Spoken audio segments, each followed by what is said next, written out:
Hi friends, welcome to Harish academy.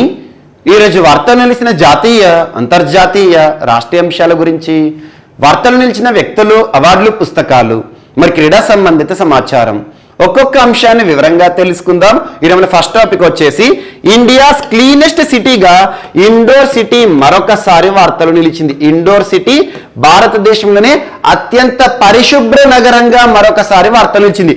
Indoor city ఏ రాష్ట్రంలో ఉంది? మధ్యప్రదేశ్ రాష్ట్రం. సో నిన్నటి రోజున కేంద్ర ప్రభుత్వం ministry of housing and urban development వారు విడుదల చేసిన ర్యాంకింగ్స్ దేనికి సంబంధించి అంటే స్వచ్ఛ భారత్ మిషన్ కి సంబంధించి స్వచ్ఛ సర్వేక్షణ్ సర్వేలో భాగంగా భారతదేశంలో క్లీనెస్ట్ సిటీస్ కి సంబంధించి ర్యాంకులను విడుదల చేశారు.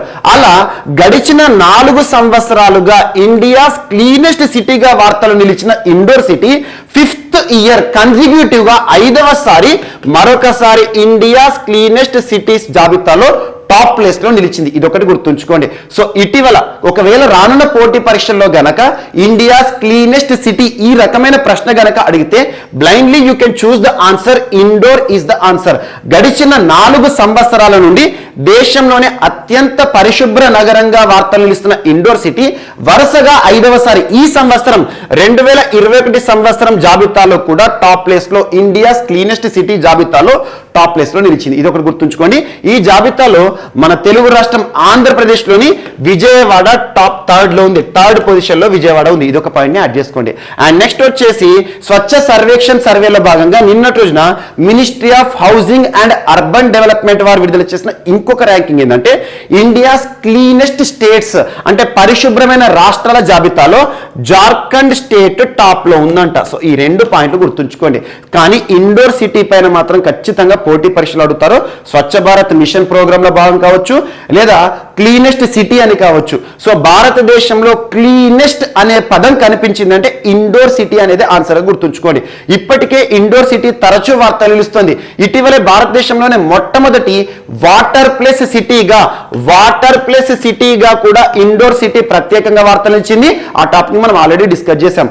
అలా భారతదేశంలోనే మొట్టమొదటి క్లీనెస్ట్ లేదా వాటర్ ప్లస్ సిటీ ఇలాంటి అంశాలతో తరచూ ఇండోర్ సిటీ వార్తలు నిలుస్తుంది. కాబట్టి ఖచ్చితంగా గుర్తుంచుకోండి, ఇండోర్ సిటీ మధ్యప్రదేశ్ రాష్ట్రంలో ఉంది. మధ్యప్రదేశ్ రాష్ట్రానికి ప్రస్తుతం ముఖ్యమంత్రిగా శివరాజ్ సింగ్ చౌహాన్ గారు ఉన్నారు. ఇక్కడ ministry of housing and urban development అంటున్నాను. కేంద్ర పట్టణాభివృద్ధి మంత్రిత్వ శాఖ ప్రస్తుతం కన్సర్న్ మినిస్టర్ గా ఎవరు మంత్రిగా బాధ్యతలు విధులు నిర్వహిస్తున్నారు? హర్దీప్ సింగ్ పూరి అని గుర్తుంచుకోండి. సో హర్దీప్ సింగ్ పూరి గారు నిన్నటి రోజున విడుదల చేసిన స్వచ్ఛ భారత్ ప్రోగ్రామ్ కి సంబంధించిన ర్యాంకింగ్స్ స్వచ్ఛ సర్వేక్షణ్ సర్వేకి సంబంధించి ఇండోర్ సిటీ క్లీనెస్ట్ సిటీగా మరొకసారి వార్తలు ఇచ్చిందని గుర్తుంచుకోండి, సరిపోతుంది. అండ్ నెక్స్ట్ ఈరోజు ఒడిషా రాష్ట్రానికి సంబంధించి ఒడిషా స్టేట్ గవర్నమెంట్, ఒడిషా రాష్ట్ర ప్రభుత్వము అండ్ సేవ్ లైఫ్ ఫౌండేషన్ అనే ఒక సంస్థ, save life foundation. So Delhi based NGO అని గుర్తుంచుకోండి. సో ఢిల్లీ కేంద్రంగా పనిచేస్తున్న ఒక ఎన్జిఓ, ఒక సంస్థ సేవ్ లైఫ్ ఫౌండేషన్. మరియు ఏ రాష్ట్రం అంటున్నాను?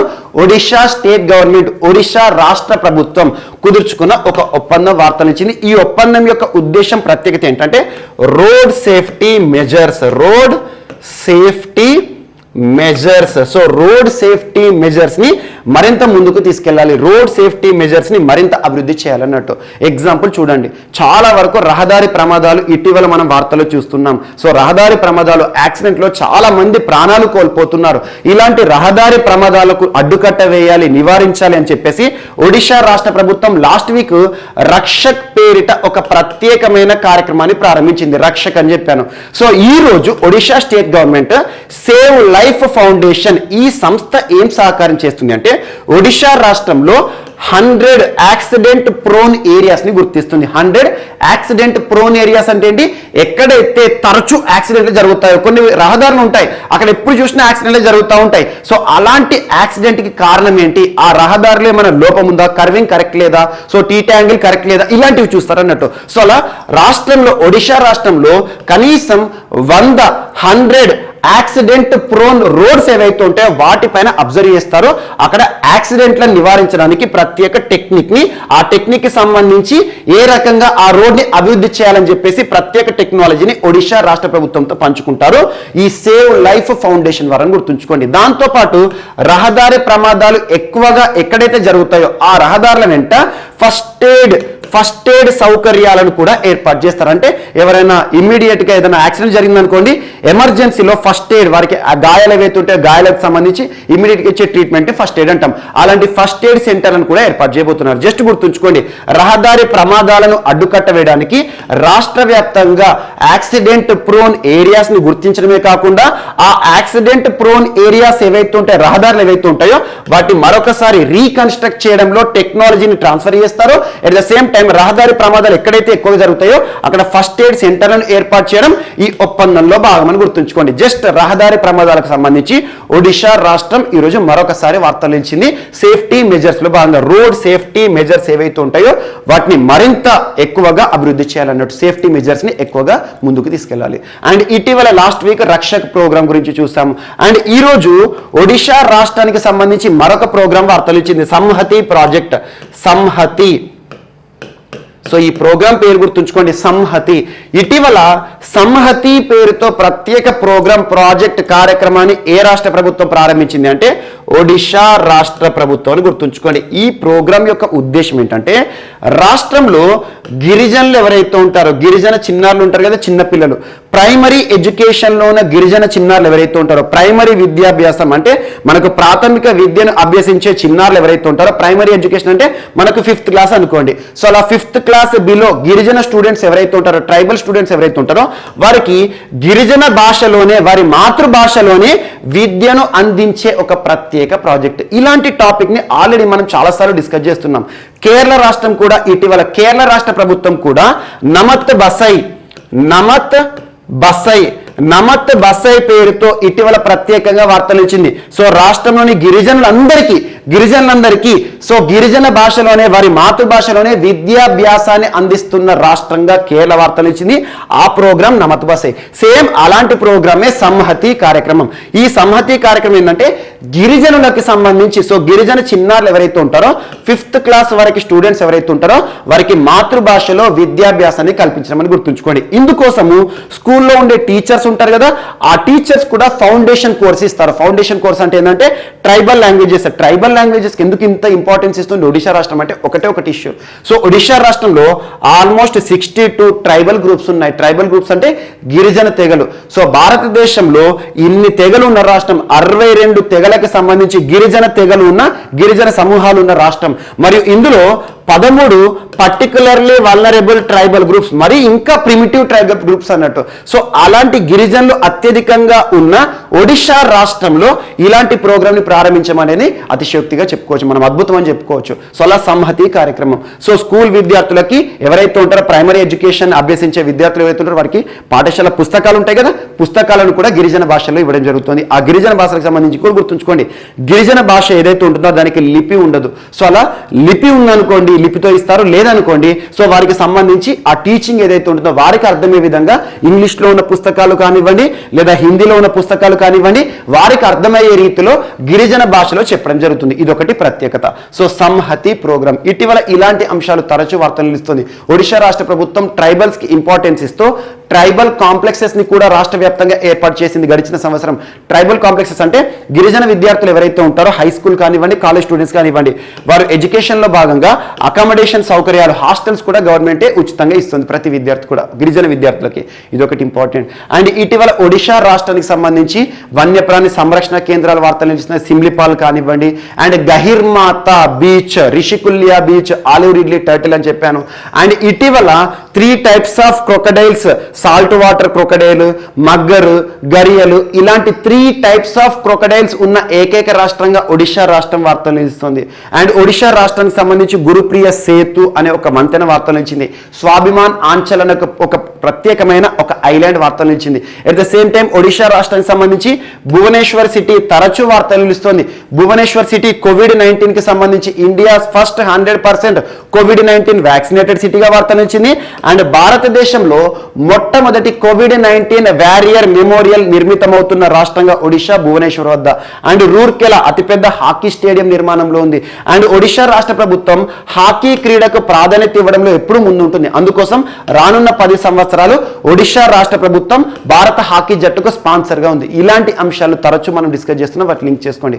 వీటితో పాటు మనం ఇటీవల ఒడిశా రాష్ట్రానికి సంబంధించి డిస్కస్ చేసిన టాపిక్స్ అని ఒకసారి చూడండి. పూరి కానివ్వండి, Puri Sujal drink from tap water mission సంబంధించి వార్తలు నిలిచింది, అలాంటి ప్రోగ్రాము.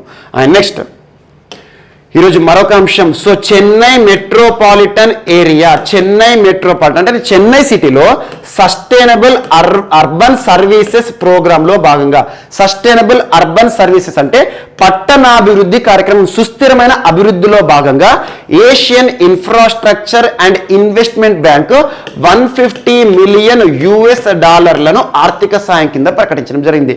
ఇటీవల ఏ రాష్ట్రంలోని ఏ సిటీ, ఏ అర్బన్ ప్రాంతంలో సస్టైనబుల్ అర్బన్ సర్వీసెస్ ప్రోగ్రాంలో భాగంగా Asian infrastructure investment bank $150 million ఆర్థిక సాయం కింద ప్రకటించింది అంటే చెన్నై అని గుర్తుంచుకోండి. సో చెన్నై అర్బన్ ఏరియా లేదా చెన్నై మెట్రోపాలిటన్ ఏరియాలో సుస్థిరమైన అర్బన్ పట్టణ ప్రాంతాల అభివృద్ధి కోసం భాగంగా ఈ ప్రత్యేక నిధులను గుర్తుంచుకోండి. ఇక ఏషియన్ ఇన్ఫ్రాస్ట్రక్చర్ ఇన్వెస్ట్మెంట్ బ్యాంక్ అనేది 2016 నుండి అమల్లోకి వచ్చిన బ్యాంకు, బీజింగ్ కేంద్రంగా, బీజింగ్ హెడ్ క్వార్టర్గా పనిచేస్తున్న బ్యాంక్ అని గుర్తుంచుకోండి, సరిపోతుంది. ప్రస్తుతం more than 100 సభ్య దేశాలు ఉన్నాయి ఇందులో. So Asian infrastructure investment bank రుణాలు పొందుతూ చెన్నై మెట్రోపాలిటన్ ఏరియా వార్తలు ఇచ్చింది. సో ఈ రుణాలను భారత ప్రభుత్వానికి ఇవ్వడం జరుగుతుంది. భారత ప్రభుత్వం ఇక్కడ అభివృద్ధి కార్యక్రమాలను నిర్వహిస్తుంది. ఇది ఒకటి important. So sustainable urban services ప్రోగ్రాంలో భాగంగా గుర్తుంచుకోండి, సరిపోతుంది. అండ్ నెక్స్ట్ ఈరోజు మరొక అంశం. సో రఫేల్ యుద్ధ విమానాలు మరొకసారి వార్తలు ఇచ్చాయి. సో రఫేల్ యుద్ధ విమానాలు అనగానే మనకి ఏ దేశం గుర్తుకు రావాలి? ఫ్రాన్స్. సో ఫ్రాన్స్ దేశానికి సంబంధించిన సంస్థ ఏంటి? దసో సంస్థ. సో రఫేల్ యుద్ధ విమానాలు, అధునాతన యుద్ధ విమానాలను భారతదేశం ఏ దేశం నుండి కొనుగోలు చేస్తుంది అంటే ఫ్రాన్స్. సో ఏ సంస్థ తయారు చేస్తుందంటే ఫ్రాన్స్ కి సంబంధించిన ఒక స్వదేశీ సంస్థ దసో.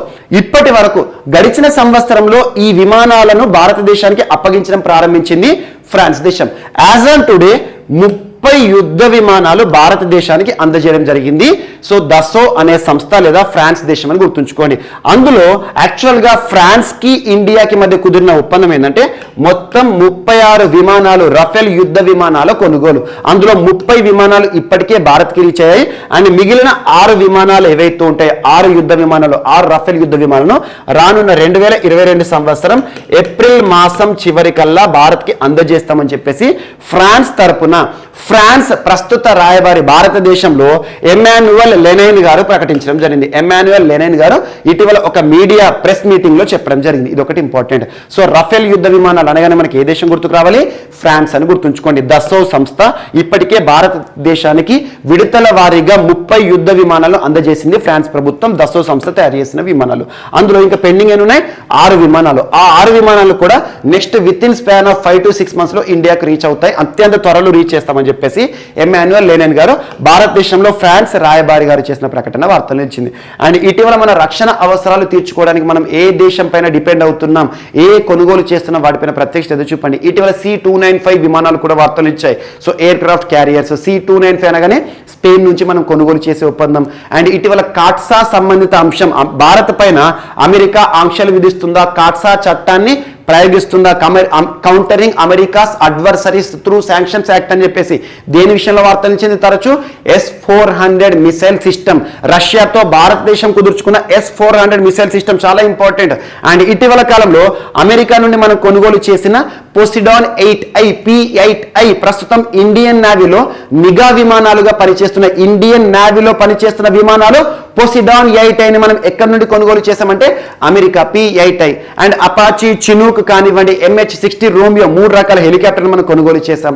అండ్ ఇటీవల ఇజ్రాయెల్ నుండి డ్రోన్లను తరచూ కొనుగోలు చేస్తున్నాం. మనం హెరాన్ డ్రోన్లను కానివ్వండి, స్కై స్ట్రైకర్స్, సూసైడ్ డ్రోన్లను ఏ దేశం నుండి కొనుగోలు చేస్తున్నాం అంటే ఇజ్రాయెల్. ఇజ్రాయెల్ అనగానే మనం అధునాతన ఆయుధాలను కూడా కొనుగోలు చేస్తున్నాం. అధునాతన ఆయుధాలు ఏంటి? Negev light machine gun. And ఇటీవల రష్యా నుండి మనం కొనుగోలు చేసిన సుకోయ్ యుద్ధ విమానాలు కానివ్వండి, రష్యా నుండి AK-103 రైఫిల్స్ కానివ్వండి, ఇలాంటి వాటిని లింక్ చేస్తూ చదవండి. సో రక్షణ అవసరాలు తీర్చుకోవడానికి మన భారతదేశం ఏ దేశం పైన ఏ రకంగా ఆధారపడుతుంది, వాటిపైన ప్రత్యక్షత చూపండి. అండ్ నెక్స్ట్ ఈరోజు మరొక అంశం. సో ఇటీవల మధ్యప్రదేశ్ రాష్ట్రంలో పర్యటనలో భాగంగా భారత ప్రధాని నరేంద్ర మోదీ గారు లైట్ కాంబాట్ హెలికాప్టర్లను ఇండియన్ ఎయిర్ ఫోర్స్ వారికి అందచేయడం జరిగింది. లైట్ కాంబాట్ హెలికాప్టర్లు అంటే అత్యంత తేలికపాటి హెలికాప్టర్లు. సో వీటిని ఏ సంస్థ తయారు చేసిందంటే హిందుస్థాన్ ఏరోనాటిక్స్ లిమిటెడ్ వారు తయారు చేసిన లైట్ కాంబాట్ హెలికాప్టర్లను ఇటీవల మధ్యప్రదేశ్ రాష్ట్ర పర్యటనలో భాగంగా మధ్యప్రదేశ్లో కొన్ని అభివృద్ధి కార్యక్రమాలకు శంకుస్థాపన చేశారు భారత ప్రధాని నరేంద్ర మోదీ గారు. రాష్ట్ర సమర్పణ్ పర్వ్ అని చెప్పేసి ఇటీవల ఝాన్సీ లక్ష్మీబాయి గారి జన్మదినోత్సవానికి సంబంధించి పర్యటనలో ఉన్నారు. అక్కడ అభివృద్ధి కార్యక్రమాల్లో భాగంగా చాలా శంకుస్థాపన చేశారు. అటల్ ఏక్తా పార్క్ అని చెప్పేసి అండ్ లైట్ కాంబాట్ హెలికాప్టర్లను ఇండియన్ ఎయిర్ ఫోర్స్ వారికి అందజేశారు. సో లైట్ కాంబాట్ హెలికాప్టర్స్ ని ఏ సంస్థ తయారు చేసింది? పూర్తి స్వదేశీ పరిజ్ఞానంతో, మన స్వదేశీ టెక్నాలజీతో, మన స్వదేశీ సంస్థ తయారు చేసిన ఈ అధునాతన హెలికాప్టర్లను ఇండియన్ ఎయిర్ ఫోర్స్ వారికి భారత ప్రధాని అందజేశారు. జస్ట్ ఒక ఎక్స్ట్రా పాయింట్గా యాడ్ చేసుకోండి సరిపోతుంది. అండ్ నెక్స్ట్ ఈరోజు ప్రస్థాన్ పేరిట ప్రత్యేక ఎక్సర్సైజ్ వార్తలు నిలిచింది. ప్రస్థాన్ పేరు గుర్తుంచుకోండి, ప్రస్థాన్. సో ఇటీవల కాలంలో మన స్వదేశీ విన్యాసాలు కూడా వార్తలు ఇస్తారు. లాస్ట్ 2 days బ్యాక్ మీకు ఓపీ హర్క్యూల్స్ అనే ఒక ప్రత్యేక విన్యాసం గురించి చెప్పాను. ఓపీ హర్క్యూల్స్, ఓపీ అంటే హర్క్యూల్స్ అంటే operation Hercules, Indian air force, Indian ఆర్మీకి సంబంధించి అని చెప్పాను. ఈరోజు ప్రస్థాన్. సో ప్రస్థాన్ అనేది ఇండియన్ నేవీకి సంబంధించి ప్రత్యేకమైన ఆఫ్షోర్ పెట్రోలింగ్ ఎక్సర్సైజ్ అని గుర్తుంచుకోండి. ఆఫ్షోర్ అంటే ఏంటి? భారతదేశానికి 3 వైపులా కూడా సముద్ర సరిహద్దు ఉంది కాబట్టి ఈ సముద్ర ప్రాంతం, ఈ ఆఫ్షోర్ ఏదైతే ఉంటుందో ఈ ప్రాంతంలో పెట్రోలింగ్ అన్నట్టు.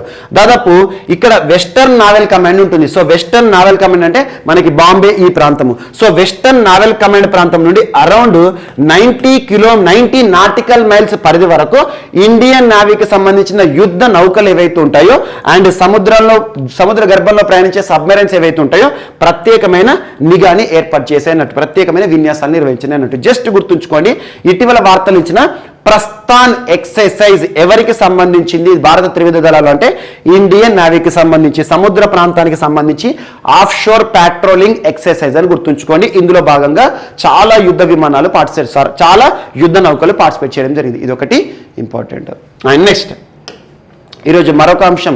సో రష్యాకి సంబంధించి జిర్కాన్ మిసైల్ మరొకసారి వార్తలు నిలిచింది. జిర్కాన్ మిసైల్, ఇప్పటికి ఈ జిర్కాన్ మిసైల్ గురించి 3rd టైం మనం డిస్కస్ చేస్తున్నాం. సో జిర్కాన్ మిసైల్ ఇటీవల తరచూ వార్తలు నిలుస్తోంది. హైపర్సోనిక్ మిసైల్ ఏ దేశానికి సంబంధించింది అంటారు? రష్యా అని గుర్తుంచుకోండి. That's enough. ఈ జిర్కాన్ మిసైల్ యొక్క ప్రత్యేకతలు మనకు అవసరం లేదు, బట్ చూడండి. So Zircon missile, Russia's Zircon missile ఇటీవల మరొకసారి విజయవంతమైన ప్రయోగంగా వార్తలు. మరొకసారి అంటే ఆల్రెడీ విజయవంతంగా ప్రయోగించడం జరిగింది. లాస్ట్ మంత్ మనం డిస్కస్ చేసాం. సో ఇటీవల నిన్నటి రోజున మరొకసారి రష్యా ప్రయోగించింది. The Russian military has successfully tested its Zircon missile, a hypersonic nuclear weapon, so that is fast to shoot out of the sky. దీని యొక్క ప్రత్యేకత ఏంటంటే ఇది హైపర్సోనిక్ అనే స్పీడ్, ధ్వని వేగంతో కంపేర్ చేస్తే మినిమం 5 రెట్లు 5 times మోర్ దీని స్పీడ్ ఉంటుంది అన్నట్టు. సో దీన్ని సముద్రంలో నుండి కూడా ప్రయోగించవచ్చు. సముద్రంలో యుద్ధ నౌక నుండి కానివ్వండి, సబ్మెరైన్ నుండి కానివ్వండి ఈ మిసైల్ ని ప్రయోగించవచ్చు. ఈ మిసైల్ యొక్క స్పీడ్ ఎంత ఉంటుందంటే 6000 mph, 6000 miles per hour, లేదంటే కిలోమీటర్లు చూస్తే 9600 kilometers per hour. So too fast for US anti missile systems. అమెరికాలో ఉన్న మిసైల్స్ ఏవైతే ఉంటాయో అన్నిటికంటే కూడా చాలా ఫాస్ట్ గా ఉంటుంది. So range of up to 620 miles, అంటే దీని యొక్క రేంజ్, ఒక్కసారి దీన్ని ప్రయోగిస్తే దీని యొక్క రేంజ్ ఎంత అంటే 620 కిలోమీటర్ల దూరం వరకు, 620 మైళ్ళ దూరం వరకు లేదా 1000 కిలోమీటర్ల దూరంలోని ఎలాంటి టార్గెట్ ని అయినా కూడా ఛేదిస్తుంది. దీని యొక్క ప్రత్యేకత ల్యాండ్ పైన దీన్ని ప్రయోగించవచ్చు. ల్యాండ్ పైన అంటే surface to missile. And at the same time దీన్ని సముద్ర ప్రాంతంలో యుద్ధ నౌక నుండి ప్రయోగించవచ్చు, లేదా సముద్ర గర్భం నుండి సబ్మెరైన్ నుండి, జలాంతర్గం ఉంటుంది కదా, జలాంతర్గం నుండి ప్రయోగించవచ్చు. అలా రెండవసారి విజయవంతమైన ప్రయోగంగా జిర్కాన్ మిసైల్ ప్రయోగం వార్తనిచ్చింది. ఏ దేశానికి సంబంధించి అంటారు? జస్ట్ గుర్తుంచుకోండి, జిర్కాన్ మిసైల్ ఏ దేశం అంటారు? రష్యా. అండ్ నెక్స్ట్ ఈరోజు మరొక అంశం. సో గూగుల్ సంస్థకి సిడ్బీ సంస్థకి మధ్య కుదిరిన ఒప్పందం. సిడ్బీ దీని యొక్క యాక్రోనిమ్ ఏంటి? Small industries development bank of India. Small industries development bank of India. Head quarter ఎక్కడ? లక్నో కేంద్రంగా పనిచేస్తుంది, ఉత్తరప్రదేశ్. సో సిడ్బీ ఇటీవల తరచూ వార్తలు నిలుస్తుంది. పిఎం స్వనిధి ప్రోగ్రామ్, ప్రధానమంత్రి స్ట్రీట్ వెండర్స్ ఆత్మనిర్భర్ నిధిలో భాగంగా మనం సిడ్బీ బ్యాంక్ గురించి డిస్కస్ చేస్తున్నాం. సిడ్బీ ఈ యాక్రోనిమ్ అర్థం చేసుకుని ఆటోమేటిక్గా దీనికి ఉద్దేశం అర్థమవుతుంది. స్మాల్ ఇండస్ట్రీస్, చిన్న పరిశ్రమకు సంబంధించి అభివృద్ధి కోసం నిధులను ఇచ్చే సంస్థ. అంటే భారతదేశంలో మైక్రో, స్మాల్, మీడియం ఎంటర్ప్రైజెస్ ఏవైతే ఉంటాయో, ఎవరైనా ఔత్సాహిక వ్యక్తులు ఈ ఇండస్ట్రీని ఏర్పాటు చేయాలంటే ఈ సిడ్బీ ప్రత్యేక రుణాలను ఇస్తుంది. సో అలాంటి సిడ్బీ ఇటీవల గూగుల్ సంస్థతో కుదుర్చుకున్న ఒప్పందం వార్తలు ఇచ్చింది. గూగుల్ అంటేనే మనకు సెర్చ్ ఇంజిన్, సో గూగుల్కి సంబంధించి ఇంటర్నెట్ ప్లాట్ఫామ్. సో అలాంటి గూగుల్ సంస్థకి సిడ్బీకి మధ్య కుదిరిన ఒప్పందం యొక్క ఉద్దేశం ఏంటంటే, ఎవరైతే ఈ సిడ్బీ బ్యాంకు నుండి రుణాలు పొందిన ఎంఎస్ఎంఈ సంస్థలు ఉంటాయి, micro, small, medium enterprises, and భారతదేశంలోని సూక్ష్మ, చిన్న, మధ్యతర పరిశ్రమలు ఏవైతే ఉంటాయో వారికి అడ్వర్టైజ్మెంట్ కానివ్వండి, వారికి ప్రత్యేక టెక్నాలజీ సౌకర్యాలను గూగుల్ సంస్థ కల్పిస్తుంది అన్నట్టు. సో గూగుల్ సిడ్బీ ఒప్పందం అని గుర్తుంచుకోండి. సిడ్బీ ఈ యాక్రోనిమ్ గుర్తుస్తే దీని యొక్క ఉద్దేశం తెలుస్తుంది. ఇది టెక్నాలజీకి సంబంధించి వీరికి ప్రత్యేకంగా ప్రోత్సాహకాలు ఇస్తుందని గుర్తుంచుకోండి, సరిపోతుంది. అండ్ నెక్స్ట్, చైనా ఇటీవల సక్సెస్ఫుల్ గా లాంచ్ చేసిన ఒక ప్రత్యేక శాటిలైట్. ఆ శాటిలైట్ పేరు గుర్తుంచుకోండి, సరిపోతుంది. గావోఫెన్ 11, గావోఫెన్ 1103. జస్ట్ ఈ శాటిలైట్ పేరు గుర్తుంచుకోండి. ఇటీవల వార్తలు ఇచ్చిన గావోఫెన్ 1103 ఉపగ్రహాన్ని అద్భుతంగా, విజయవంతంగా ప్రయోగిస్తూ వార్తలు ఇచ్చిన దేశం ఏదంటే చైనా అని గుర్తుంచుకోండి. సో చైనాని మీరు అబ్జర్వ్ చేయండి, ఎవ్రీ వీక్ 2 times మినిమం వార్తలు నిలుస్తుంది. మన పక్క దేశం ఏదైతే మనకు సరిహద్దుగా ఉన్న ఒక వివాదాస్పద దేశం చైనా తరచూ సైన్స్ అండ్ టెక్నాలజీకి సంబంధించి వార్తలు నిలుస్తుంది. సో నిన్నటి రోజున, నిన్న 20వ తేదీ రోజు చైనా లాంగ్ మార్చ్ 4B అనే ఒక రాకెట్, ఎగ్జామినేషన్ పాయింట్ ఆఫ్ వ్యూలో లాంగ్ మార్చ్ పేరిట ఏదైనా రాకెట్ పేరు కనిపించింది అనుకోండి, blindly you can choose the answer China. చైనాకి సంబంధించిన రాకెట్ పేరే లాంగ్ మార్చ్. భారతదేశానికి సంబంధించి పిఎస్ఎల్వి రాకెట్ తరచూ వార్తలు ఇస్తుంది. రాకెట్ అంటే ఏం లేదు, ఇది ఒక లాంచింగ్ వెహికల్ అన్నట్టు. మనం ప్రయోగించే ఉపగ్రహం ఏదైతే ఉంటుందో, పేలోడ్ ఏదైతే ఉంటుందో, ఆ పేలోడ్ ని మోసుకెళ్లే ఒక లాంచింగ్ వెహికల్. సో అలా చైనాకి సంబంధించి లాంగ్ మార్చ్ 4B రాకెట్ ఇందులో ఉపయోగించడం జరిగింది. ఇందులో లాంగ్ మార్చ్ సిరీస్ లో 397th రాకెట్, 397 సార్లు లాంగ్ మార్చ్ రాకెట్ ను ప్రయోగించడం జరిగింది ఇప్పటి వరకు చైనా చరిత్రలో. సో అలాంటి లాంగ్ మార్చ్ 4B ద్వారా ఈ శాటిలైట్ ను విజయవంతంగా ప్రయోగించింది. మరి ఈ శాటిలైట్ యొక్క ప్రత్యేకత ఏంటంటే earth imaging satellite. Earth imaging అంటే వెరీ హై రిజల్యూషన్, అత్యంత క్లారిటీతో కూడిన భూమిపైన కనిపించే ప్రదేశాలు ఏవైతే ఉంటే వాటిని ఇమేజెస్ చిత్రీకరించేసి పంపించడం జరుగుతుంది. సో అలా ఎర్త్ అబ్జర్వేటరీ శాటిలైట్ అని కూడా చెప్పొచ్చు. సో గావోఫెన్ 1103 ఈ లాంగ్ మార్చ్ రాకెట్ ని టియాయున్ అనే ఒక స్పేస్ లాంచ్ ప్యాడ్ నుండి, సో టియావున్ అనే ఒక లాంచింగ్ ప్యాడ్ నుండి విజయవంతంగా ప్రయోగించడం జరిగింది. జస్ట్ ఇది గుర్తుంచుకోండి. దీంతో పాటు ఇటీవల సైన్స్ అండ్ టెక్నాలజీ సంబంధించి షిజువాన్ 21 ఒక స్పేస్ డెబ్రిస్ ని క్లియర్ చేసే, మేనేజ్ చేసే ప్రత్యేక శాటిలైట్ ని ప్రయోగిస్తూ వార్తలు ఇచ్చిన దేశం ఏది అంటారు? China. At the same time ఇటీవల కాలంలో నియో 01 రోబో శాటిలైట్ ని కూడా స్పేస్ డెబ్రిస్, అంతరిక్షంలో పేరుకుపోయిన చెత్త ఏదైతే ఉంటుందో ఆ చెత్త నిర్వహణ కోసం చైనా ఇటీవల ప్రయోగించింది. అండ్ సైన్స్ అండ్ టెక్నాలజీ సంబంధించి ఇటీవల టోకోమాక్ పేరిట కృత్రిమ సూర్యుని సృష్టించిన దేశం, అండ్ మలేరియా రహిత 40వ దేశంగా ప్రపంచంలో వార్తలు ఇచ్చిన దేశం చైనా. అండ్ చిన్నపిల్లలకు సంబంధించి హోమ్ ట్యూషన్స్ కానివ్వండి, హోమ్ వర్క్స్ కానివ్వండి నిషేధించిన దేశం చైనా. పిల్లలు తప్పు చేస్తే తల్లిదండ్రులు కూడా శిక్షణ వేసే ఒక చట్టాన్ని రూపకల్పన చేసింది. ఇటీవల సరిహద్దు వెంట ఒక వివాదాస్పద గ్రామాన్ని నిర్మిస్తూ మరి వివాదాస్పద చట్టాన్ని ఏర్పాటు చేస్తూ చైనా వార్తలు నిలుస్తోంది. అండ్ ప్రపంచంలోని మొట్టమొదటి కన్నాబినాయిడ్స్, సింథటిక్ కన్నాబినాయిడ్స్ ని రద్దు చేస్తూ వార్తలు ఇచ్చిన దేశం ఏదంటే చైనాకి సంబంధించి. ఇటీవల చైనాకి సంబంధించి 3 స్కిడ్ పాలసీ వార్తలు ఇచ్చింది. చైనాకి సంబంధించి ఇటీవల బైహెతాన్ అనే ఒక హైడ్రో ఎలక్ట్రిసిటీ ప్రాజెక్ట్, ప్రపంచంలోనే 2వ అతిపెద్ద హైడ్రో ఎలక్ట్రిసిటీ ప్రాజెక్ట్ వార్తలు ఇచ్చింది. సో వీటన్నిటిని లింక్ చేసుకోండి. చైనాకి సంబంధించి గావోఫెన్ 1103 రాకెట్ ఇటీవల విజయవంతమవుతూ వార్తలు ఇచ్చింది. ఇది ఒకటి ఇంపార్టెంట్. అండ్ నెక్స్ట్, సో ఈరోజు మన నెక్స్ట్ టాపిక్ వచ్చేసి వార్తల్లో వ్యక్తులు. ఈరోజు వార్తలో నిలిచిన ఫస్ట్ పర్సన్ పునీత్ రాజ్ కుమార్ గారు. ఇటీవల మరణిస్తూ వార్తలు నిలిచిన పునీత్ రాజ్ కుమార్ గారు మరొకసారి వార్తలు ఇచ్చారు. సో పునీత్ రాజ్ కుమార్ గారు ఇటీవల మరణిస్తూ వార్తలు ఇచ్చారు, ఆ తర్వాత మరొకసారి వార్తలు ఇచ్చారు. తనకు సంబంధించి ఇటీవల బసవశ్రీ పురస్కార గ్రహీతగా పునీత్ రాజ్ కుమార్ అనే టాపిక్ ని మనం డిస్కస్ చేసాం. ఈ రోజు మరొకసారి పునీత్ రాజ్ కుమార్ వార్తలు ఇచ్చారు. కర్ణాటక రాష్ట్ర ప్రభుత్వం ప్రదానం చేసే అత్యున్నత పురస్కారము కర్ణాటక రత్న పురస్కార గ్రహీతగా పునీత్ రాజ్ కుమార్ గారు. సో కర్ణాటక రత్న అంటున్నాను. భారత ప్రభుత్వం ప్రదానం చేసే అత్యున్నత పురస్కారం ఏంటి? భారత రత్న. సో భారత ప్రభుత్వం దేశంలో విశేష గుర్తింపు పొందిన వ్యక్తులు ఎవరైతే ఉంటారో వారికి భారత రత్న పురస్కారాన్ని ఇచ్చి సత్కరించడం జరుగుతుంది. అలా కర్ణాటక రాష్ట్ర ప్రభుత్వం 1992 సంవత్సరం నుండి రాష్ట్రంలో విశేష గుర్తింపు పొందిన వ్యక్తులు ఎవరైతే ఉంటారో, సామాజిక సేవా కార్యక్రమాలతో వారికంటూ ప్రత్యేక గుర్తింపు తెచ్చుకున్న వ్యక్తులు ఎవరైతే ఉంటారో వారికి కర్ణాటక రత్న పురస్కారాన్ని ఇచ్చి సత్కరించడం జరుగుతుంది. సో కర్ణాటక రత్న అంటే కర్ణాటక రాష్ట్ర ప్రభుత్వం ఇచ్చే అత్యున్నత పురస్కారం అని భావించండి. సో అలా పునీత్ రాజ్ కుమార్ గారు ఏ రంగంలో తనకంటూ ప్రత్యేక గుర్తింపు పొందిన వ్యక్తి? చలనచిత్ర దిగ్గజం, ఫిల్మ్ ఇండస్ట్రీకి సంబంధించిన పునీత్ రాజ్ కుమార్. కన్నడ చలనచిత్ర సీమలో తనని పవర్ స్టార్ అంటారు. అలాంటి పునీత్ రాజ్ కుమార్ గారు రియల్ లైఫ్ లో కూడా హీరోగా ఎప్పటికీ గుర్తుండిపోతారు. రియల్ హీరో అంటున్నాను. పునీత్ రాజ్ కుమార్ గారు దాదాపు 1800 మంది చిన్నారులు ఎవరైతే ఉంటారో, చిన్నపిల్లలు ఎవరైతే ఉంటారో 1800 మంది చిన్నారులకు ఉచిత విద్యను అందిస్తున్నారు. అండ్ కర్ణాటక రాష్ట్రంలో చాలా మంది చిన్నారులు ఎవరైతే ఉంటారో, తల్లి తండ్రిని కోల్పోయి అనాథలుగా బ్రతుకుతున్న చిన్నారులు ఎవరైతే ఉంటారో వారి సంరక్షణ బాధ్యత తనే తీసుకున్నారు. సో రాష్ట్రంలో అనాథాశ్రమాలను ఏర్పాటు చేశారు కర్ణాటక రాష్ట్రంలో. ఎట్ ద సేమ్ టైం రాష్ట్రంలో పదుల సంఖ్యలో వృద్ధాశ్రమాలను ఏర్పాటు చేసి వృద్ధుల సంరక్షణను కూడా తన బాధ్యతగా చూసుకుంటున్నాడు. అండ్ రాష్ట్రంలో గో సంరక్షణ ధ్యేయంగా గోశాలలను కూడా ఏర్పాటు చేసి గోవులను సంరక్షిస్తున్నారు.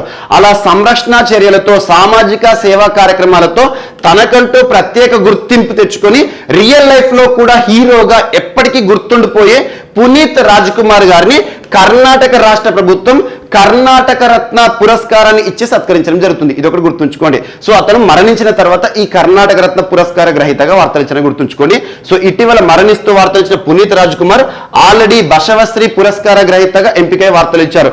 ఈరోజు కర్ణాటక రత్నాన్ని గుర్తుంచుకోండి. సో రాష్ట్రంలో సామాజిక సేవా కార్యక్రమాలతో అలుపెరగని ముద్ర వేసిన వ్యక్తులు ఎవరైతే ఉంటారో వారికి ఈ పురస్కారాన్ని ఇచ్చి సత్కరిస్తుంది కర్ణాటక రాష్ట్ర ప్రభుత్వాన్ని గుర్తుంచుకోండి. ప్రస్తుతం కర్ణాటక రాష్ట్ర ముఖ్యమంత్రి ఎవరు? బసవరాజు బొమ్మాయి గారు. ఈ టాపిక్ గుర్తుంచుకోండి సరిపోతుంది.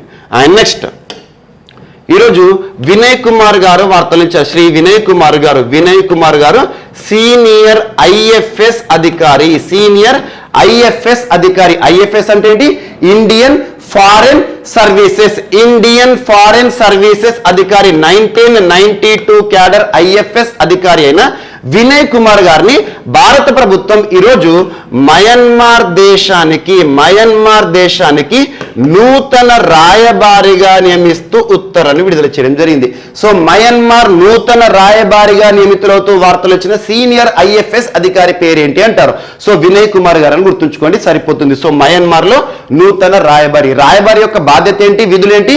సో ఇండియా మయన్మార్ ఉంది అనుకోండి. సో ఇండియా మయన్మార్ ఈ రెండు దేశాల మధ్య చాలా ఒప్పందాలు ఉంటాయి, సత్సంబంధాలు ఉంటాయి. అలా ఈ రెండు దేశాల మధ్య సత్సంబంధాలు కొనసాగడంలో రాయబారులు కీలక పాత్ర పోషిస్తారు. అలా భారతదేశం నుండి మయన్మార్ లో ఒక రాయబారి ఉంటారు, మయన్మార్ నుండి భారతదేశంలో ఒక రాయబారి ఉంటారు, డిప్లొమాట్స్ అంటారు. సో అలా డిప్లొమాట్లను నియమించే అధికారం భారతదేశంలో ఎవరికి ఉంది అంటే రాష్ట్రపతి. సో భారత రాష్ట్రపతి గారికి కల్పించబడిన అధికారాల్లో ఒక అధికారము రాయబారుల నియామకం. ఈ రాయబారులను కొన్ని దేశాల్లో అంబాసిడర్ అనే పేరుతో పిలుస్తాం, కొన్ని దేశాల్లో హై కమిషనర్ అనే పేరుతో పిలుస్తాం. అంబాసిడర్ అంటే ఏంటంటే మనకి హై కమిషనర్ చూడండి. సో ఒకప్పటి బ్రిటిష్ కాలనీలు ఉంటాయి కదా, బ్రిటిష్ కాలనీలు అంటే ఏంటి? India example. భారతదేశాన్ని 1947 కంటే ముందు ఆల్మోస్ట్ ఒక 200 సంవత్సరాలు బ్రిటిష్ వారు పరిపాలించారు. అలా భారతదేశంతో పాటు ప్రపంచంలోని చాలా దేశాలపైన కూడా బ్రిటిష్ వారు పట్టు సాధించారు. బ్రిటిష్ వారి పరిపాలిత ప్రాంతాలు చాలా ఉండే. అలా ఒకప్పటి బ్రిటిష్ పరిపాలిత ప్రాంతాలను కాలనీలు అంటాం. ఆ కాలనీలను కామన్వెల్త్ కంట్రీస్ అంటాం. కామన్వెల్త్ దేశాలంటే ఒకప్పటి బ్రిటిష్ పరిపాలిత ప్రాంతాలు అన్నట్టు, బ్రిటిష్ పరిపాలిత దేశాలు అన్నట్టు. అలా కామన్వెల్త్ దేశాల్లో రాయబారులను, డిప్లొమాట్స్ ని హై కమిషనర్ పేరుతో పిలుస్తాం. ఇక మిగతా అన్ని దేశాల్లో కూడా బ్రిటిష్ వారు పరిపాలించని ప్రాంతాలు ఉంటాయి కదా, అంటే కామన్వెల్త్ దేశాల కూటమిలో లేని దేశాలు ఏవైతే ఉంటాయో అక్కడ అంబాసిడర్ అనే పదాన్ని వాడతాం. అంబాసిడర్ అని పిలిచిన, హై కమిషనర్ అని పిలిచిన విధుల్లో మాత్రం సేమ్ ఉంటాయి. రాయబారి అని గుర్తుంచుకోండి సింపుల్ గా. సో తెలుగులో రాయబారి. సో అలా రెండు దేశాల మధ్య సత్సంబంధాలు కొనసాగడంలో రాయబారులు కీలక పాత్ర పోషిస్తారు. అలా ప్రపంచంలోని ప్రతి దేశంలో కూడా భారతదేశం నుండి ఒక్కొక్క రాయబారి ఉంటారు. ఇండియా నుండి అమెరికాలో ఒక రాయబారి ఉంటారు, ఇండియా నుండి బ్రిటన్లో ఒక రాయబారి ఉంటారు, ఇండియా నుండి ఆస్ట్రేలియాలో ఒక రాయబారి ఉంటారు. అలా ఇటీవల కాలంలో రాయబారుల నియామకం సంబంధించి తరచూ ఎవరో ఒక వ్యక్తి వార్తలు ఇస్తున్నారు. ఎగ్జాంపుల్, ఇటీవల కాలంలో హరీష్ పర్వతనేని గారు వార్తలు ఇచ్చారు. ఏ దేశానికి నూతన రాయబారిగా నియమితులవుతూ వార్తలు ఇచ్చారు అంటారు. హరీష్ పర్వతనేని గారు జర్మనీ దేశానికి. అండ్ ఇటీవల సంజయ్ భట్టాచార్య గారు వార్తలు ఇచ్చారు. సో స్విట్జర్లాండ్ దేశానికి నూతన రాయబారిగా వార్తలు ఇచ్చారు. అండ్ పవన్ కపూర్ గారు రష్యాకి నూతన రాయబారిగా నియమితులవుతూ వార్తలు ఇచ్చారు. రష్యా నూతన రాయబారి ఎవరంటే మనకి పవన్ కపూర్ గారు. అలా ఇటీవల కాలంలో వార్తలు నిలిచిన రాయబారులు ఎవరైతే ఉంటారో వారి గురించి ప్రత్యేకంగా చూడండి. ఆల్మోస్ట్ ఒక 26 మంది వ్యక్తుల గురించి మనం డిస్కస్ చేసాం with in span of last 6 months. వారి పేర్లను తరచూ మీకు రిపీట్ చేయడం జరుగుతుంది. వారి పేర్లను ఒకసారి చూడండి. సో 26 మంది పైన ఏదో ఒక ప్రశ్న అడగవచ్చు.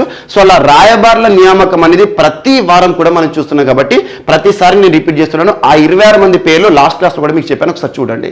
అండ్ నెక్స్ట్ ఈరోజు మరొక పర్సన్ నోవి కపాడియా గారు. Novi Kapadia. So Novi Kapadia గారు ఈరోజు వార్తలు ఇచ్చారు. నోవి కపాడియా గారిని వాయిస్ ఆఫ్ ఇండియన్ ఫుట్బాల్ అంటారు. వాయిస్ ఆఫ్ ఇండియన్ ఫుట్బాల్ గా పేరొందిన ప్రముఖ వ్యక్తి ఇటీవల మరణిస్తూ వార్తలు ఇచ్చారు. తన పేరేంటి అంటారు. సో నోవి కపాడియా అని గుర్తుంచుకోండి. సో పండిట్ నోవి కపాడియా లేదా ఫుట్బాల్ పండిట్ నోవి కపాడియా అంటారు. సో నోవి కపాడియా గారు ఫుట్బాల్ కి సంబంధించి ఒక స్పోర్ట్స్ జర్నలిస్ట్ గా పనిచేస్తారు. ఫిఫా వరల్డ్ కప్స్ ఉంటాయి కదా, ఫిఫా అనే పదం వినగానే ఏ క్రీడ గుర్తుకు రావాలి మనకు? ఫుట్బాల్ గుర్తుకు రావాలి. Federation international they football association. So FIFA world cups ఉంటాయి కదా ఫుట్బాల్ కి సంబంధించిన టోర్నీలు. అలా దాదాపు 9 ఫిఫా వరల్డ్ కప్స్ ఏవైతే ఉంటాయో, ఫుట్బాల్ వరల్డ్ కప్స్ ఏవైతే ఉంటాయో అందులో కామెంటేటర్ గా కూడా పనిచేస్తారు. కామెంటేటర్ అంటే ఏంటంటే వ్యాఖ్యాత అన్నట్టు. మనకు ఫుట్బాల్ మ్యాచ్ జరుగుతున్నప్పుడు ఏదైనా మ్యాచ్ చూడండి, క్రీడలకు సంబంధించి క్రికెట్ మ్యాచ్ జరిగినా, ఫుట్బాల్ మ్యాచ్ జరిగినా, టెన్నిస్ మ్యాచ్ జరిగినా బ్యాక్గ్రౌండ్ లో మనకు వాయిస్ అనేది వినిపిస్తూ ఉంటుంది. అలా కామెంటరీ చేస్తూ ఉంటారు. అలా దాదాపు 9 ఫిఫా ఫుట్బాల్ టోర్నమెంట్లలో కామెంటరీ ద్వారా కామెంటేటర్ గా గుర్తింపు పొందారు. అండ్ ప్రముఖ ఆథరు, ప్రముఖ స్పోర్ట్స్ జర్నలిస్ట్ నోవి కపాడే గారు. తను రాసిన పుస్తకాలు కూడా చాలా ఉన్నాయి. బేర్ ఫుట్ టు బూట్స్ అనే ఒక పుస్తకం ప్రపంచవ్యాప్తంగా గుర్తింపు పొందింది. ఫుట్బాల్ కి సంబంధించిన అంశాలను ఇతివృత్తంగా చేసుకొని రాయబడిన బేర్ ఫుట్ అంటే నార్మల్ లెగ్ కి షూ అన్నట్టు. బేర్ ఫుట్ టు బూట్ అనే ఒక పుస్తకానికి విశేష ఆదరణ దక్కింది. అలాంటి పుస్తక రచయిత చాలా 10ల సంఖ్యలో పుస్తకాలు కూడా రాశారు. సో ఒక గొప్ప ఆథరు, స్పోర్ట్స్ కి సంబంధించి కామెంటేటర్ గాను, స్పోర్ట్స్ కి సంబంధించి ఆథర్ గాను, సో అలా స్పోర్ట్స్ జర్నలిస్ట్ గాను గుర్తింపు పొందిన నోవి కపాడియా గారు ఇటీవల మరణిస్తూ వార్తలు నిలిచారని గుర్తుంచుకోండి. సో ఇతన్ని ఏమంటారు అంటే వాయిస్ ఆఫ్ ఇండియన్ ఫుట్బాల్ అంటారు. భారతదేశానికి సంబంధించిన ఫుట్బాల్ విషయంలో తన గొంతు అన్నట్టు. అంటే తన గొంతు ద్వారా ఫుట్బాల్ ప్రపంచంలో అలుపెరగని గుర్తింపు తెచ్చుకున్న వ్యక్తి ఇటీవల కన్నుమూస్తూ వార్తలు ఇచ్చారు. సో నోవి కపాడియా గారు. అండ్ నెక్స్ట్ ఈరోజు మరొక అంశం. సో ప్రథమ్ ఫౌండేషన్ వార్తలు ఇచ్చింది. Pratham foundation. So Pratham foundation అనే ఫౌండేషన్ ని 1995 ఇయర్లో 1990 సంవత్సరంలో మాధవ్ చవాన్ అండ్ ఫరీదా లంబారీ గారు, ఫరీదా గారు, మాధవ్ చవాన్ గారు అండ్ ఫరీదా గారు ప్రారంభించడం జరిగింది. ఒక ఫౌండేషన్ అంటున్నాను. 1995లో ఏర్పాటైన ఒక ఫౌండేషన్ ముఖ్యంగా పిల్లలకి సంబంధించి, పేద పిల్లలు ఎవరైతే ఉంటారో, చిన్నారులు ఎవరైతే ఉంటారో, సో విద్యకి నోచుకోలేని వారు ఎవరైతే, విద్యా సౌకర్యాలు పొందలేని వారు ఎవరైతే ఉంటారో చిన్నారులకి విద్యను అందిస్తున్న ఒక సంస్థ. దేశంలోనే కాదు ప్రపంచవ్యాప్తంగా చిన్న పిల్లలకు, చిన్నారులకు ఉచిత విద్యను కల్పిస్తున్న ఒక సంస్థ ప్రథమ్ ఫౌండేషన్. సో అంతర్జాతీయ స్థాయిలో గుర్తింపు పొందిన మన భారతీయ ఫౌండేషన్ ప్రథమ్ ఫౌండేషన్ 1995లో ఏర్పడింది. సో అలాంటి 1995లో ఏర్పాటైన సంస్థ గడిచిన 25 ఏళ్లకు పైగా సామాజిక కార్యక్రమాలు, ముఖ్యంగా చిన్నారులు ఎవరైతే ఉంటారో వారికి ఉచిత విద్యను, ఎవరైతే విద్యా సౌకర్యాలు లేని పిల్లలు ఎవరైతే ఉంటారో ఆ ప్రాంతంలో కూడా పాఠశాలను ఏర్పాటు చేయడం, పిల్లలందరికీ కూడా విద్య అందేలా అద్భుతమైన కృషి చేస్తుంది. అలాంటి సంస్థకు ఈ సంవత్సరానికి 2021 సంవత్సరానికి ఇందిరాగాంధీ పీస్ ప్రైజ్ పొందడం జరిగింది. ఇందిరాగాంధీ ఇంటర్నేషనల్ ప్రైజ్ అని గుర్తుంచుకోండి. ఇందిరాగాంధీ ఇంటర్నేషనల్ పీస్ ప్రైజ్ పురస్కార గ్రహీతగా వార్తలో నిలిచిన సంస్థ ఏంటి? 2021 సంవత్సరానికి గాను అంటే 1995లో ఏర్పాటైన ప్రథమ్ ఫౌండేషన్. మరి ఇందిరాగాంధీ గారి పేరిట ఇచ్చే ఈ పురస్కారం, ప్రతిష్టాత్మక పురస్కారాన్ని 1986లో ఇందిరాగాంధీ ట్రస్ట్ వారు నిర్వహించడం జరుగుతుంది. 1986లో ఏర్పాటైన ఒక ప్రతిష్టాత్మక పురస్కారం, ఇందిరాగాంధీ ట్రస్ట్ నిర్వహిస్తున్న ఒక పురస్కారం. ప్రతి ఏటా కూడా పురస్కార గ్రహీతలను ఎంపిక చేయడమే కాకుండా ప్రతి ఏటా కూడా వీరు చేస్తున్న కృషిని ప్రపంచవ్యాప్తంగా కూడా ప్రచారం చేయడం జరుగుతుంది. సో ప్రథమ్ ఫౌండేషన్ పేరు గుర్తుంచుకోండి. సో ప్రథమ్ ఫౌండేషన్ ఇందిరాగాంధీ గారి పేరు మీద ఇచ్చే ప్రతిష్టాత్మక పురస్కారానికి ఎంపికై వార్తలు ఇచ్చిందని గుర్తుంచుకోండి, సరిపోతుంది. ప్రథమ్ ఫౌండేషన్ అనగానే చిన్నారులకు సంబంధించి ఎవరైతే బలహీన వర్గాలకు సంబంధించిన వారు ఉంటారో వారి కోసం ప్రత్యేకంగా హక్కుల పోరాటం కూడా చేస్తున్న సంస్థ అని గుర్తుంచుకోండి, సరిపోతుంది.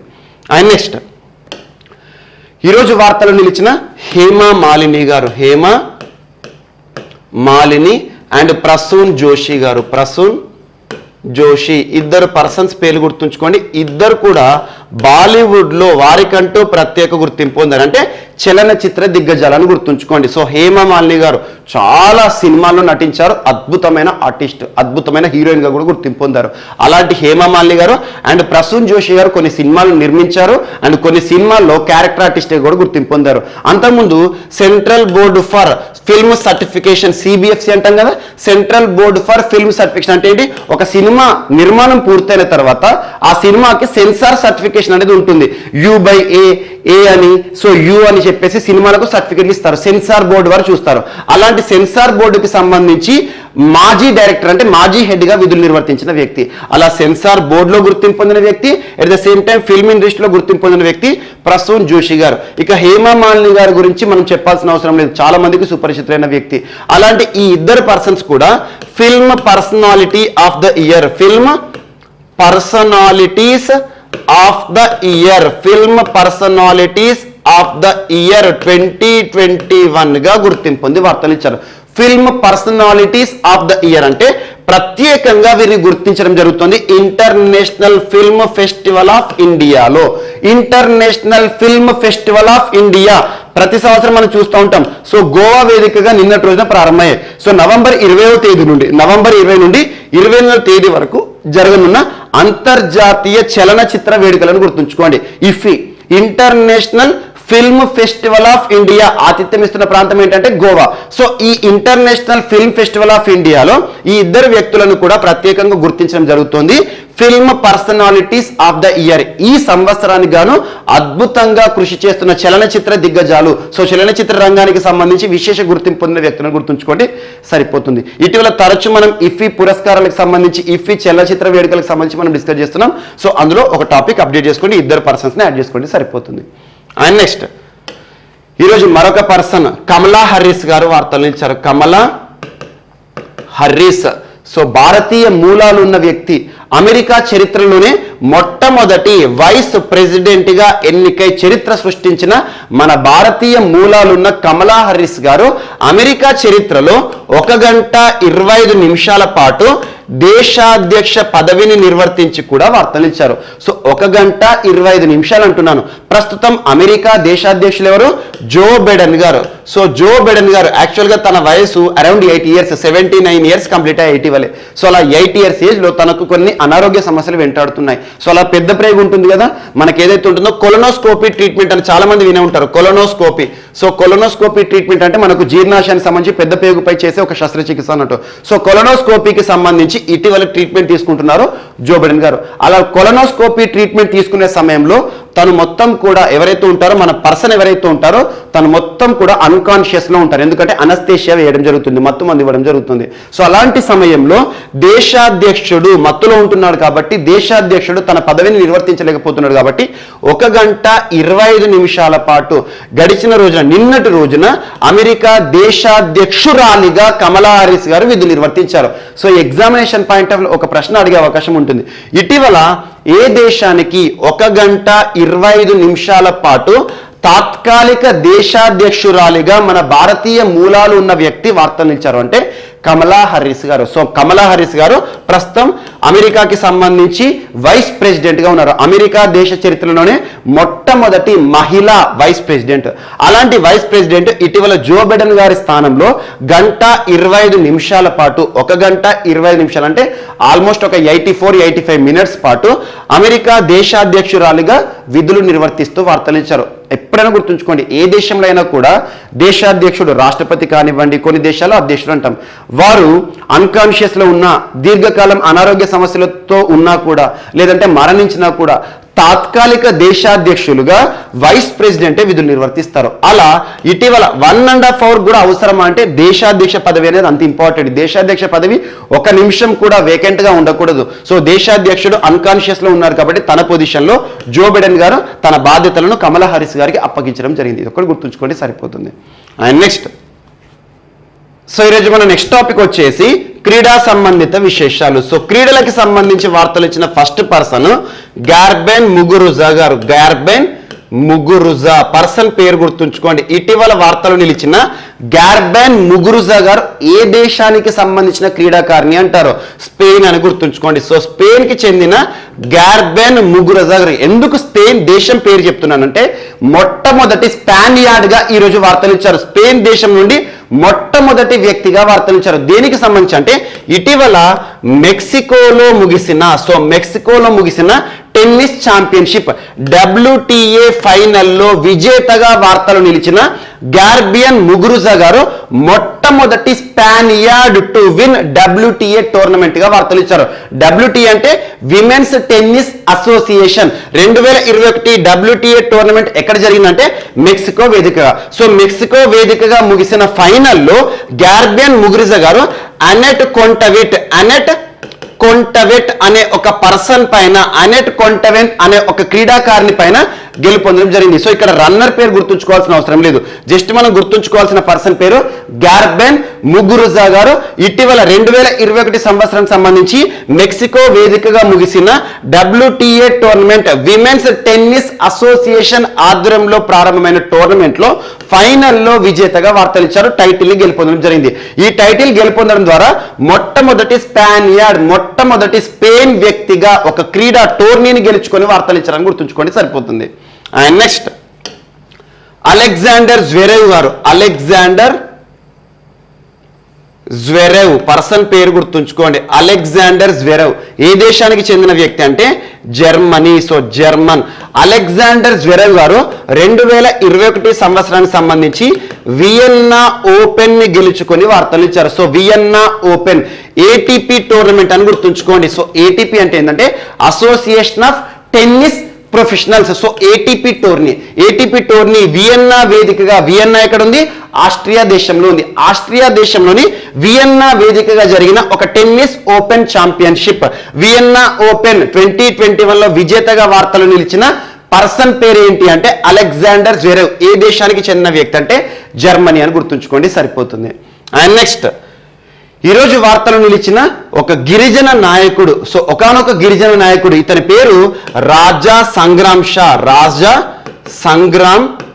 షా. పర్సన్ పేరు గుర్తుంచుకోండి. రాజా సంగ్రామ్ షా గారు ఒకప్పటి గోండ్వానా ప్రాంతాన్ని ఏలిన, సో గోండ్వానా ప్రాంతం అంటే భారతదేశంలో మధ్య ప్రాంతం, ఒకప్పుడు గోండ్వానా ప్రాంతాన్ని ఏలిన 48వ గోండు రాజు, ఒకప్పటి గోండు రాజు. సో అలాంటి గోండు రాజు పేరు, దాదాపు తన రాజ్యాన్ని విస్తరించుకోవడానికి ఈ గోండు రాజు 50కి పైచిలుకు కోటలను కూడా స్వాధీనం చేసుకున్నాడు, చాలా ప్రాంతాలను విస్తరించేశాడు. అలాంటి రాజా సంగ్రామ్ షా చరిత్రలో ఎప్పటికీ కూడా గుర్తుంచుకోవాల్సిన ఒక అద్భుతమైన గిరిజన నాయకుడు. అలాంటి గిరిజన నాయకుడి పేరుతో ఇటీవల గిరిజన పురస్కారాలను ప్రారంభిస్తూ వార్తలు నిలిచిన రాష్ట్ర ప్రభుత్వం ఏది అంటే మధ్యప్రదేశ్ అని గుర్తుంచుకోండి. సో మధ్యప్రదేశ్ రాష్ట్ర ముఖ్యమంత్రి శివరాజ్ సింగ్ చౌహాన్ గారు ఇటీవల ఒక ప్రకటన చేశారు.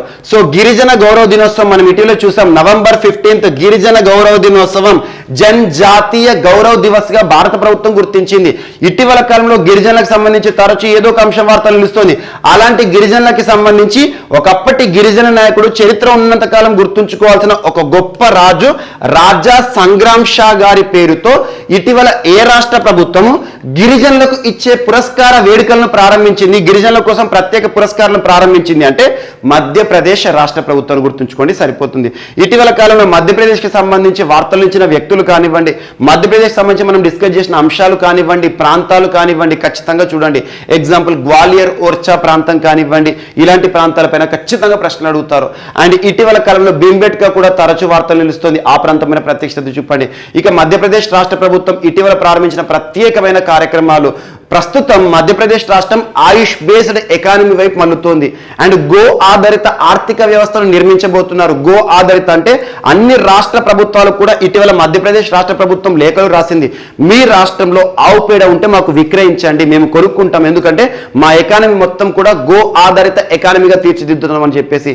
ఇలాంటి అంశాలు ఈ కరోనా విపత్కర పరిస్థితుల కాలంలో ఆన్లైన్ ఎడ్యుకేషన్ సంబంధించి హమారా ఘర్ హమారా విద్యాలయ ప్రోగ్రామ్ కానివ్వండి, వీటన్నిటిని కూడా లింక్ చేస్తూ చదవండి. అండ్ నెక్స్ట్ ఈరోజు వార్తలు ఇచ్చిన ఒక పుస్తకం శ్రీమద్ రామాయణం. శ్రీమద్ రామాయణం. సో పుస్తకం పేరు గుర్తుంచుకోండి, శ్రీమద్ రామాయణం అనే ఒక పుస్తకం. శ్రీమద్ రామాయణం అనే ఒక పుస్తకం ఇటీవల వార్తలు ఇచ్చింది. ఆ పుస్తకం యొక్క ఆథర్ ఎవరంటే శశి కిరణాచార్య గారు రచించిన ఒక పుస్తకం. రామాయణం ఇతివృత్తంగా ఉన్న పుస్తకమే, రామునికి సంబంధించిన పుస్తకమే. కానీ రాముడికి సంబంధించి ఇక్కడ తన యొక్క పరిపాలన విషయం, రాముడు ఒకప్పుడు రాజు, గొప్ప రాజుగా కూడా గుర్తింపు పొందారు. అలాంటి రాముడికి సంబంధించి అసలు పరిపాలన ఏ రకంగా ఉండే, గవర్నెన్స్ ఏ రకంగా ఉండే, అలాంటి పరిపాలన సంబంధిత అంశాలను ఇతివృత్తంగా చేసుకొని రాయబడిన శ్రీమద్ రామాయణం అనే ఒక పుస్తకం యొక్క రచయిత ఎవరంటే శశి కిరణాచార్య గారు. సో తను రచించిన పుస్తకాన్ని ఇటీవల భారత ఉపరాష్ట్రపతి వెంకయ్య నాయుడు గారు ఆవిష్కరించడం జరిగింది. సో వెంకయ్య నాయుడు గారు స్వతహాగా ఒక వక్త, గొప్ప వ్యక్తి, orator, at the same time ఒక ఆథర్. చాలా పుస్తకాలు రాశారు, మనకి చాలా పత్రికలకు, ప్రముఖ వార్తాపత్రికలకి సంపాదకీయాలు కూడా రాస్తారు. ఒక గొప్ప వ్యక్తి, మేధావి, రచయిత అయిన వెంకయ్య నాయుడు గారు ప్రస్తుతం భారత ఉపరాష్ట్రపతిగా ఉన్నారు. ఉపరాష్ట్రపతి వెంకయ్య నాయుడు గారు శ్రీమద్ రామాయణం అనే ఒక పుస్తకాన్ని ఇటీవల ఆవిష్కరించడం జరిగింది. ఆ పుస్తకం యొక్క ఆథర్ పేరు గుర్తుంచుకోండి. ఇతివృత్తం, రాముడికి సంబంధించి పరిపాలన అసలు ఏ రకంగా సాగేది, ఎంత అద్భుత పరిపాలన ఉండేది, గవర్నెన్స్ ఏ రకంగా ఉండేది, పబ్లిక్ పాలసీ ఏ రకంగా ఉండేది, ఇలాంటి అంశాలు ఇతివృత్తంగా చేసుకొని రాయబడిన పుస్తకాన్ని గుర్తుంచుకోండి సరిపోతుంది.